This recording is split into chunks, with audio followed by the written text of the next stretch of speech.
और ये किया महाराजा मनु ने।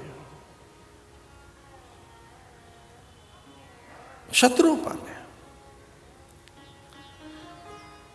कि हम ऐसा तप करेंगे कि नारायण को ही प्रकट करेंगे।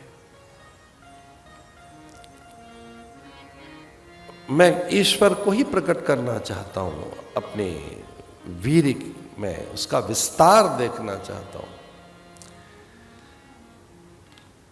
12 बरस तक वो तप करते रहे, पति और पत्नी।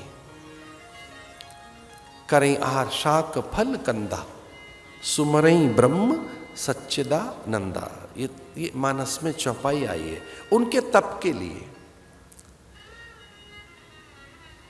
आजकल शाकाहार की बड़ी चर्चा है पूरे संसार में।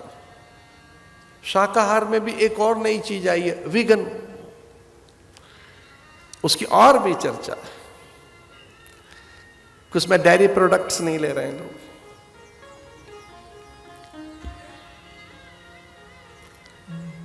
अरे भैया, हमारे भगवान कृष्ण तो गाय का दूध पीकर ही कहां पहुंच गए। वो तो ग्वाला गोपाल, उस जैसा अजेय पुरुष, पूर्ण पुरुष, सनातन। चलो किसी कारण से ऐसा है भी तो उसके पीछे विविध विकृतियां हैं। पूरे संसार में इस बात का हल्ला मचा है कि गाय केवल एक ही देश में रहती है और जगह नहीं। गाय के नाम पर अन्य पशु हैं, वो गाय भारत में रहती है और कहीं नहीं।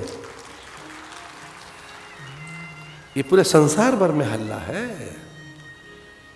या एक देश ने हिम्मत की, ब्राजील ने, वो सारी भारत की गाय लेकर वहां पहुंच गए। अन्य नस्ल की गाय पर मृत्यु दंड है वहां पर, अन्य नस्ल की गाय पर। उरुग्वे में 24 घंटे में हैंग कर दिया जाता है आदमी।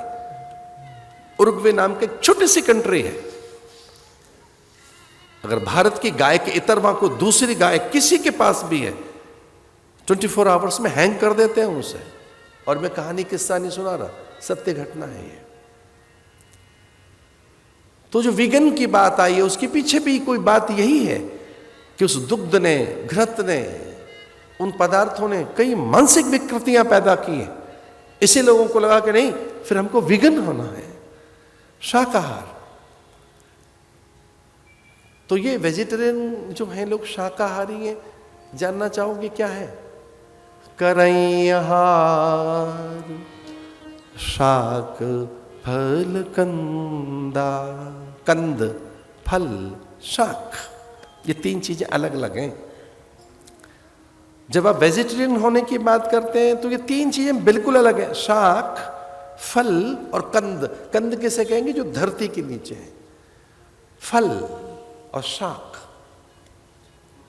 फिर ये भी उन्होंने छोड़ दिए, कंद से आए वो शाक पर, फिर शाक भी छोड़ दिए तो फिर वो आए फलों पर, फिर फल भी छोड़ दिए तो पत्र से रहने लगे, फिर पत्र भी त्याग दिया उन्होंने, सूखे पत्तों पे रहने लगे। और एक पीपल के पत्ते में, सूखे पत्ते में, एक पीपल के सूखे पत्ते में लगभग 1 मिलियन ईयर्स के लिए तत्व छुपा होता है।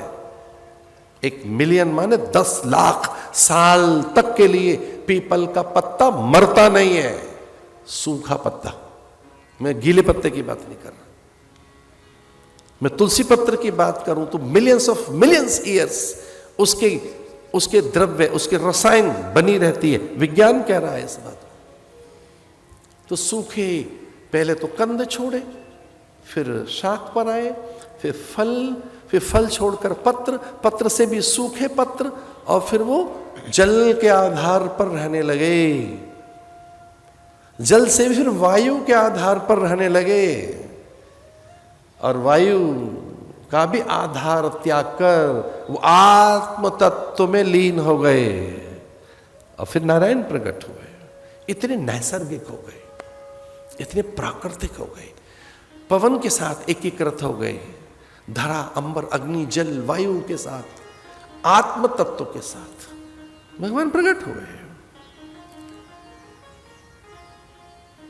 उर अभिलाष निरंतर होई, देखो नयन परम प्रभु सोई। उसे अपनी संतान बनाना है, हठ हो गई, एक प्रकार की जिद बन गई। उस व्यक्ति की हठ बन गई जो पूरी धरती का शासक था, स्वामी था। उसने कहा उत्तम कोटि की संतान नहीं पैदा कर सका, एक बार एक उत्तम कोटि की संतान पैदा हो, ये हठ है मेरी। पति पत्नी हठ करने लगे, तो जैसे मैंने कहा, कंद छोड़े फल पर आए, फल छोड़े पत्र पर, पत्र छोड़े सूखे पत्र, जल, वायु और आत्म तत्व के साथ भगवान प्रकट हो गए थे। क्या चाहिए? तो उन्होंने कहा आपको पता है, आपका पिता बनना चाहता हूं, मेरे पुत्र बनकर आओ।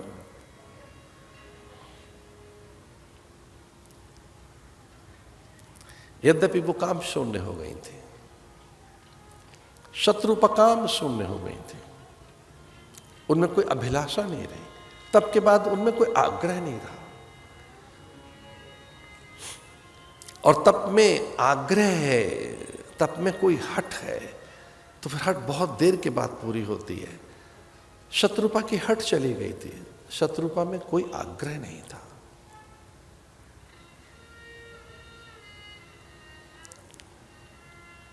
तप ईश्वर के विधान को समर्पित करता है, अब वैसे ही हो जाते हैं।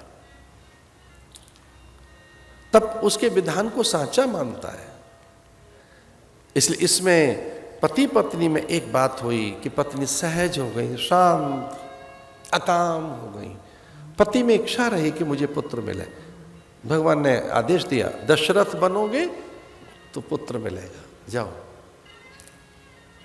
जब दशरथ बनोगे, ये कौशल्या बनकर आएंगी, मैं आंगन में आऊंगा। तो दशरथ थे ये। मन